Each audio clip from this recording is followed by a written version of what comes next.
Kung paulit-ulit kanyang nabubuko sa mga kasinungalingan mo at mga paglilihim mo sa kanya, tapos hindi mo pa siya kino-communicate ng maayos, huwag kang magtaka kung bakit iiwanan ka talaga ng babae. Dapat alam mo na ang lies ay hindi uubra. Maitim ba skin? Underarm at singit mo? K-Skin ang bahala sa'yo. Premium ang ingredients, paraben-free and sulfate-free, and FDA-approved, kaya safe for everyone. With K-Skin, ibalik ang alindog mo. Huwag nang magpahuli. Hi guys! Welcome back to our channel. Kamusta po kayong lahat? Sana ay nasa mabuti po kayo. At sa mga hindi pa po nakakakilala sa akin, my name is Cheryl Ting. At kung bago lang po kayo sa channel na to, pwede po mamakingi ng isang favor to please consider to subscribe dito po sa ating channel. And also, yun na rin po sanang kalimutan i-like and i-follow ang ating Facebook page official. Maraming salamat po. And for today's video is let's talk about bakit ayaw sa'yo ng babae or bakit inayawan ka ng girlfriend mo. Why? Oh why? Posibleng nililigawan mo ito, babaeng gusto mo o girlfriend mo. Nung una, ine-enjoy ka. Ngayon, discomfort na. Ano yung mga common reasons behind this? Baka eto ka. Number 1, the overly possessive. Overly means sobra-sobra. Lahat ng bagay na sobra or kulang ay makakaapekto talaga sa kahit na anong bagay. Possessive means yung parang inaangkin mo na yung babae or kailangan ikaw na yung mundo niya. Kung gagamitin mo ang possessive sa pag-abot ng mga goal mo, makakabuti ito. Pero kapag ang word na possessive ay ginamit mo sa relasyon mo, possible na masakal ang babae. Hindi porket girlfriend mo na siya, ay pag-aari mo na siya. Number 2, Mr. Arrogance. Pag arrogante ka sa partner mo, of course, magkikreate ng distance yan. Parang magkakaroon ka ng wall doon sa taong ito. Another thing, the passion has died, especially in the bedroom.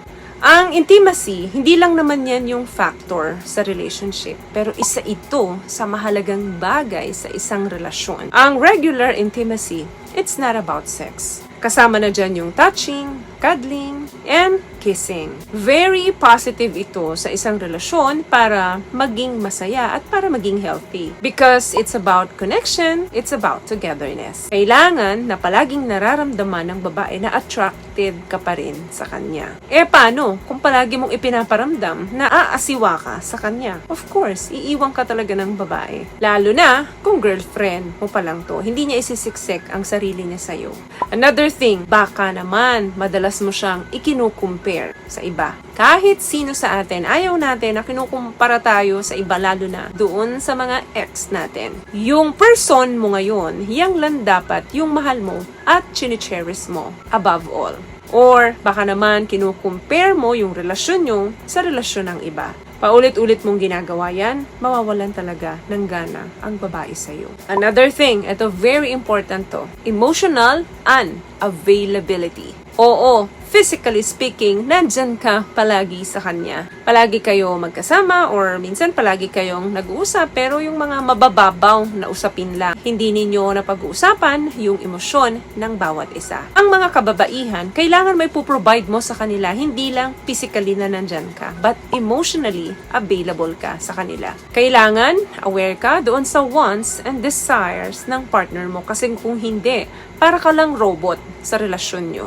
Cold and uncaring man? Sino ba naman ang magtitiis na babae doon? Another thing, immaturity. Yes, there is nothing wrong with being young at heart, but immaturity can become dangerous. Na pwedeng iwanan ka talaga ng partner mo at mawalan siya ng gana sa'yo. Tipong wala kang life goals, hindi mo alam ang gusto mo, hindi mo alam kung ano yung ipa-priority mo, madalas impulsive ka, wala kang standard na mag-take ng risk as an adult, at hindi ka reliable na kapartner. Yan yung mga dahilan kung bakit iiwan ka ng babae. Dahil lang mga nabanggit ko, isenyales na isa kang immature na lalaki. Last one, lies, secrecy, and lack of communication. Ang pagsisinungaling ng paulit-ulit at paulit-ulit na paglilihim doon sa partner mo ay isang questionableng pag-uugali. Hindi lang sa amin, kundi ganun din sa inyo. Kapag pumasok ka sa isang long-term relationship, dapat alam mo na ang lies and secrecy ay hindi uubra. Dahil ang mga bagay na ito ay magli-lead ng tension sa partnership ninyo at maruruin ang tiwala sa isa't isa. Ang isang healthy relationship, kinakailangan dyan ng honesty and communication. Kung paulit-ulit kanyang nabubuko sa mga kasinungalingan mo at mga paglilihim mo sa kanya, tapos hindi mo pa siya kino-communicate ng maayos, huwag kang magtaka kung bakit iiwanan ka talaga ng babae. For example, ka-text mo yung ex mo. Then, tinanong sa'yo nung partner mo, sino yung ka-text mo? Ang sasabihin mo, old friend mo. Then, malalaman niya sa huli na ex-girlfriend mo pala yung kausap mo. Kahit na wala kang intensyon na hindi maganda dun sa pakikipag-usap sa ex-girlfriend mo, of course, ang isipin ng partner mo ay something is going on with you and your ex-girlfriend. Truth are better than lies. Ang pagbabago sa relasyon, guys, is constant yan. Minsan, ang pagbabagong ito ay nakakabuti sa relasyon. Minsan naman, yung mga pagbabago sa relasyon ay nakakasama. Pwedeng mag-cause ng pagtatapos ng relasyon mo. Minsan, may mga changes tayo for the best para mag-grow tayo sa isa't isa. Pero, huwag mong gagawin yan nang hindi ka nakikipag-usap sa partner mo. Kailangan na mai-discuss ninyo yung mga goals and yung mga personal changes ninyo. Huwag nating kalimutan na sa partnership, hindi lang naman relationship ninyo ang nagbabago, kundi ang mga goals natin. But regardless, lalaki ka man or babae, everyone needs to be respected. So yun lamang guys ang video natin for today. I hope may naibigay akong tips at kung nagustuhan niyo po ang ating video, please give it a thumbs up, comment down below, and also share this video na rin po sa mga kaibigan na sa tingin nyo ang matutulungan ng video natin. Once again, palagi po kayong mag-iingat at palagi po kayong manalangin. Thank you guys for watching and see you on our next one. Always love yourself and be a blessing. Bye!